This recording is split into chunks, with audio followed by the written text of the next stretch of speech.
बड़ों को प्रणाम, समकक्ष को नमस्कार और छोटों को आशीर्वाद। प्रिपरेशन विद समर सिंह, आइए तैयारी करिए मेरे साथ। ठीक है, आज का टॉपिक नहीं है कोई पेंडेमिक मतलब एक ऐसी बीमारी जो एक साथ पूरे वर्ल्ड को अपने चपेट में ले ले। पेंडेमिक का मतलब होता है ये इस समय फैला हुआ है सेकेंड वेव और भारत में इसका असर बहुत ही ज्यादा है। ये सारी बातें हम लोग बात में कर लेंगे, लेकिन एग्जाम पॉइंट ऑफ व्यू से जो चीज जरूरी है पहले उस टॉपिक को हम यहाँ ले लेंगे। एग्जाम पॉइंट ऑफ व्यू से जो जरूरी है, जैसे कोरोना, पहली बात ये कोरोना, सिंपली लोग इसको कोरोना कह देते हैं, एक इजी वे में इसका नाम दे दिया गया है कोरोना, लेकिन इसका असली नाम क्या दिया गया? कोविड-19। ये कोविड-19 क्या है? तो कोविड-19 है, ये देखिए COVID, CO से कोरोना, VI से वायरस और D से डिजीज और 19 से 2019। ठीक है, ये इसका फुल फॉर्म है। ये क्या है? बीमारी है। ये क्या है? बीमारी है, याद रखिएगा। ये क्या है? बीमारी है। ये बीमारी किससे होती है? तो किससे होती है? एक वायरस से। वायरस का नाम क्या है? वायरस है सार्स, SARS, SARS-CoV-2। ये याद रखिएगा, ये जरूर पूछता है। और SARS-CoV-2 का अगर बात करें तो सार्स का जो फुल फॉर्म होता है सेवर्निन। पबजी खेलने वाले कितने लगे हैं? पबजी जितने लड़के खेलते हैं वो जान लीजिएगा, सेवर्निन जो नाम है उसी से ये यस है, सेवर, SEVER, सेवर। ए से एक्यूट, क्यूट का बन गया एक्यूट, और आर से रेस्पिरेटरी सिंड्रोम, ये इसका फुल फॉर्म है। कोव से कोविड, अरे कोरोना वायरस 2 जो भी है, ये वायरस है और इस वायरस से कौन सी बीमारी होती है? कोविड-19 यानी कोरोना वायरस डिजीज 19। अच्छा, अब इसका डिटेल बात कर लेते हैं। तो ये जो कोरोना है ना, ये फैमिली ऑफ वायरस है। क्या है? Family of virus. और ये कोई नया नहीं है, ठीक, ये कोई नया नहीं है। 2002 में चाइना के अंदर ही ये सार्स जो है पहली बार मिला था।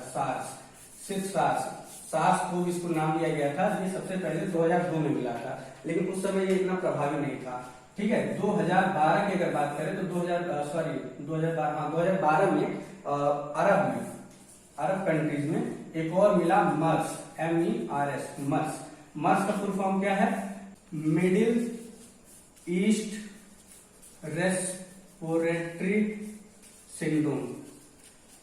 ठीक है, तो 2002, 2012, लेकिन 2019 ये मेन है। ठीक है, इस समय ये आया कोविड-19, सार्स ये वायरस है। ये दो चीजें जरूर पूछेगा, कोविड फुल फॉर्म पूछ सकता है, सार्स वायरस पूछ सकता है, इसका फुल फॉर्म पूछ सकता है। ठीक है, अब मेनली बात कर लेते हैं चालू कहां से हुआ। तो ये उस समय 2019 में चालू होता है वुहान चाइना के अंदर है। ठीक है, चाइना से चालू होता है। अच्छा, ये देखिए, वुहान चाइना से चालू होता है, लेकिन ये चाइना सबसे पहले इसको कंट्रोल कर लेता है और ये पूरे वर्ल्ड में जा करके एकदम त्राहिमाम मचा लेता है। लेकिन ये जो कंट्री है ये सेफ रह जाती है, तो छोटा चाइना है ये। ठीक है, तो आगे बात कर लेते हैं। वुहान चाइना में मिला। इसका जो DNA है, ये कोरोना वायरस है, ऐसे होता है और इसके ऊपर ऐसे निकला होता है। ठीक है, ये जो निकला रहता है इसको स्पाइक्स कहते हैं, स्पाइक्स। और इसके अंदर जो होता है वो DNA होता है इसके अंदर। ठीक है, DNA। तो इसकी अगर बात करें तो ये वुहान चाइना से निकला और इसके अंदर जो ये DNA इसका जो मैच किया वो किससे? चमगादड़ ससुरा कुछ खा जाते हैं ये सब कुछ भी खा जाते हैं। चमगादड़ खा जाएंगे, मगरमच्छ खा जाएंगे, बंदर की खोपड़ी बड़ा चाव से खाते हैं। अच्छा भला देश चल रहा था, बीच में साला चमगादड़ खा लिया। अब ये चमगादड़ खा लिया तो क्या हो गया? ये बीमारी फैल गई। ठीक है, तो चमगादड़ के DNA से मैच हुआ तो ये माना गया कि चमगादड़ से निकला है। ठीक है, अब ये क्या होता है मेनली कि ये जो कोरोना वायरस है, एक शिव जी की कथा है, उसके अंदर रक्त बीज नाम का एक राक्षस हुआ करता था। उस राक्षस की कहानी ये है कि उसका ब्लड जहां गिरता था एक और पैदा हो जाता था, फिर उसका ब्लड गिरे तो बहुत तेजी से बढ़ता जाता था। तो उसको रोकने के लिए काली जी अवतार ली। और इस समय जैसा सिचुएशन है, मैं प्रार्थना करूंगा कि हे माता फिर से अवतार लीजिए, आवश्यकता है। बहुत ही भयावह दृश्य है यार। कोई माँ है अपने बेटे की लाश ई रिक्शा में लेके जा रही है, देखा नहीं जाता है, जो भी है। तो ये अपने आप को क्या करता है, बहुत तेजी से बनाता है। क्यों? क्योंकि इसके अंदर कुछ है ही नहीं, आरएनए है और मेम्ब्रेन है, इससे ज्यादा कुछ है ही नहीं, आरएनए और मेम्ब्रेन, इसीलिए अपने आप को खुद तेजी से बनाता है। ठीक है, तो आरएनए मेम्ब्रेन ये बता दिया। इसके अलावा बात कर लें कोरोना वायरस के लक्षण क्या है। लक्षण की अगर बात करें तो तेज बुखार, देखिए 3 चीज होती है, तेज बुखार, दूसरा होता है सूखी खांसी, सूखी खांसी, और तीसरा जो होता है वो होता है श्वास प्रणाली में तकलीफ। ज्यादा हिंदी हो गया ना, शुद्ध भाषा में सांस लेने में तकलीफ होला। ठीक है, काहे? तो तेज बुखार कैसे होता है, ये जब पारा तेज बुखार का मतलब ये है कि नॉर्मल बुखार नहीं, जब आपका पारा 100 से ऊपर चला जाए, 100 से ऊपर चला जाए, तो ये मत समझिएगा कि हाँ हमको कोरोना हो गया। देखिए कोरोना से ज्यादा बड़ा जो होता है ना वो डर से मत डरिए। डर से अगर डरेंगे तो पक्का है ये हो या ना हो, पहले ही मर जाएंगे, तो डरिएगा मत। इसका पूरा वो जान लीजिएगा कि क्या क्या इसके सिम्टम्स हैं, क्या क्या लक्षण है, और इससे ऐसा नहीं है कि हर कोई जो प्रभावित है उसको बहुत वो भी हो जाना है। इसका इलाज घर पे भी कर सकते हैं, मतलब खैर जो भी है, पहले लक्षण की बात कर लेते हैं। तेज बुखार, तो तेज बुखार है, तेज बुखार मतलब जब 100 के ऊपर आपका टेम्परेचर चढ़ जाए तो समझ लीजिए कि हाँ कुछ गड़बड़ है। दूसरा सूखी खांसी है। सूखी खांसी क्या होती है? सूखी खांसी नॉर्मली जब हम लोग खांसते हैं ना तो हम लोग के अंदर से खखार, चाहे इसको कोटा कह लीजिए, चाहे शुद्ध भाषा में बलगम कह लीजिए, बलगम। तो बलगम अगर निकलता है तब तो कोई दिक्कत नहीं है, वो नॉर्मल खांसी है। जब हम खांसते हैं तो उसके अंदर से बलगम निकलता है, जाके थूक जाते हैं, थूक। ठीक है, लेकिन अगर यही चीज ना निकले, सिर्फ आप खांस रहे हैं और अंदर से ऐसा कुछ नहीं निकल रहा है, तो समझ लीजिएगा कि ये सूखी खांसी इसका दूसरा लक्षण है। ठीक है, और एक चीज और कि मास्क क्यों पहनते हैं, क्योंकि जब हम लोग छींकते हैं ना तो ड्रॉपलेट्स बाहर आता है, तो ये माना जाता है कि अगर 1 मीटर की दूरी पे आप रहेंगे तो ड्रॉपलेट्स आप तक नहीं पहुंचेगा। मास्क लगाए रहेंगे तो उससे बच जाएंगे, इसीलिए मास्क लगाने के लिए कहा जाता है मेनली, तो उससे आप बच सकते हैं। और ये जो सूखी खांसी इसके बारे में बता दिए। श्वास प्रणाली में दिक्कत हुआ, ये सांस लेने में दिक्कत होने लगी, जब ये 3 लक्षण हो जाए तब आप समझिएगा कि हाँ कोई दिक्कत है। इसके बाद आगे चलते हैं। ये 2019 में जब आया था तब इतना प्रभावी नहीं था, सिर्फ बूढ़े लोगों पे ज्यादा असर करता था। युवा इससे प्रभावित नहीं होता था। क्यों? क्योंकि देखिए बता रहे हैं, बूढ़े लोगों क्या इम्यून सिस्टम कमजोर होता है, बढ़ती उम्र के साथ इम्यूनिटी इनकी कमजोर हो जाती है। लेकिन यंग लोग जो होते हैं उनकी इम्यूनिटी ज्यादा होती है। अब जैसे कि अपने आप को बहुत ज्यादा बढ़ा रहा है, ठीक है, और इधर मान लीजिए कि हम लोग का इम्यून सिस्टम है, तो ये इससे लड़ता था, ठीक है, लड़ता था और इसको खत्म कर देता था। उस समय इतना ये प्रभावी नहीं था। लेकिन ये जो सेकेंड वेव आया है ना, ये भाई साहब कम जाएगा। चलिए आगे चलते हैं। तो ये 2019 में बूढ़े लोगों को ज्यादा अफेक्ट करता था, युवा इससे लगभग बच जाते थे। लेकिन ये जो सेकेंड वेव आया है, ये माना जा रहा है कि युवा जो है इससे ज्यादा पीड़ित होगा। और ये भारत जो है युवाओं का देश है, तो इसलिए यार बच के रहना, घर में रहना और कम से कम बाहर निकलिए, जो भी है मास्क वगैरह पहन के निकलिए, अपने आप को बचा करके रखिए। ठीक है, तो 2019 में देखिए ये मार्च अप्रैल के महीने में, मार्च अप्रैल याद होगा, इसी समय लॉकडाउन लगा था। मार्च अप्रैल के महीने में हम लोग के कंट्री में प्रवेश कर गया। कंट्री में क्या, पूरे वर्ल्ड में एक तरह से कहिए कि त्राहिमाम मचा दिया। लेकिन भारत में इसका जो पीक है वो सितंबर 2020 के अंदर आया, इसका पीक। अब पीक में जो रिकॉर्ड किया गया 97,856, लगभग 98,000 मान लीजिए, ये रिकॉर्ड था उस समय का। सोचिए 98,000, इस समय क्या है, शुरुआत में 2 लाख 1 लाख के ऊपर चल रहे थे। ठीक है, तो 98,000 उस समय का पीक पॉइंट था और उस समय बहुत सारी तैयारियां की गई थी। इस समय पता नहीं क्या है, क्यों इतना हो रखा है, छोड़िए। और इस समय की अगर बात कर लें, सेकेंड वेव की अगर बात करें, तो सेकेंड वेव का माना जा रहा है कि जो पीक है वो मई के महीने में आने वाला है। मई के महीने में माना जा रहा था कि 3.5 लाख पर डे के हिसाब से मिलेंगे, लेकिन अभी अप्रैल 25 भी नहीं गुजरा है और 3.5 लाख केसेज आ गए हैं। उस हिसाब से अंदाजा लगा लीजिएगा कि इसका पीक जो होगा वो कितना ही भयावह होगा। तो पीक मतलब ये जो 98,000 है ना, ये पर डे के हिसाब से, और ये जो 3.5 लाख माना जा रहा है, ये भी पर डे के हिसाब से माना जा रहा था, और ये अभी आ गया। ठीक है, मई चालू भी नहीं हुआ, मई चालू होगा तो समझिएगा कि इसका क्या स्थिति होगा, कितना भयावह रूप लेगा। ठीक है, ये हो गई जानने वाली बात है, बस इससे ज्यादा कुछ नहीं है। एग्जाम पॉइंट ऑफ व्यू से अगर हम लोग देखा जाए तो इसके अलावा एक और चीज है, तो ये देख लीजिएगा कि इसका टीका जो है 2019 में कहा गया था कि 21 में बन के तैयार हो जाएगा, और हुआ भी यही। सबसे पहला टीका जो है 21 में तैयार हो गया। सबसे पहला टीका जो है वो दिल्ली में एम्स के अंदर, दिल्ली के एक एम्स के अंदर किसको लगता है, मनीष कुमार, ये नाम याद रखिएगा, मनीष कुमार। ये क्या है, सफाई कर्मी। सबसे पहला टीका भाई साहब इन्हीं को लगता है, ठीक है, ये नाम याद रखिएगा। एक ये पूछ सकता है। इसके अलावा अभी हाल ही में मोदी जी भी टीकाकरण अपना करवा ही लिए हैं, योगी जी करवाए तो उसको कौन बोल सकता है। योगी जी टीकाकरण कराने के बाद कुछ बोलने का तो माइक वाले का माइक हिल गया होगा, याद होगा ये घटना आपको, अगर नहीं याद है तो देख लीजिएगा। और गलती उस माइक वाले की नहीं थी, शेर के सामने कोई भी जाएगा तो कहीं ना कहीं कांपेगा जरूर, उसमें गलती उस माइक वाले की नहीं थी। क्योंकि हाल ही में मोदी जी भी अपना टीकाकरण करा चुके हैं। बूढ़े लोग जो हैं 1 मार्च 2021 से 60 वर्ष के ऊपर वालों को का टीकाकरण हो रहा था, ठीक है, मतलब बड़े बुजुर्ग लोगों का टीकाकरण हो गया था। अब ये याद रखिएगा कि 1 मई, और ये आपके पर्सनली बता रहा हूँ कि 1 मई से भारत में 1 मई 2021 से युवाओं यानी 18 वर्ष के जो ऊपर लड़के हैं इनका टीकाकरण होने जा रहा है, ठीक है। तो इसका अपना रजिस्ट्रेशन करा लीजिए और टीकाकरण जल्द से जल्द करा लीजिए ताकि ये ज्यादा प्रभावी ना रहे। ये हो गई यहाँ तक एग्जाम पॉइंट ऑफ व्यू की बातें। और इसके अलावा मेरे ख्याल से कुछ छूट नहीं रहा, अगर छूट रहा हो तो प्लीज कमेंट करिएगा मुझे। और बात कर लेते हैं इस समय सेकेंड वेव की। तो बहुत ही भयावह दृश्य है भाई साहब, इस समय देख ही रहे हैं, मतलब 3 लाख केसेस पर डे आना, इसका मतलब समझ सकते हैं आप कि कितना भयावह दृश्य है। और उसके अंदर पर डे जो मृत्यु दर है, ठीक है, मृत्यु दर बताया जा रहा है कि 2 से 3% अगर आप इसका निकाल भी लेंगे ना, लगभग 3000 3,500 आएगा।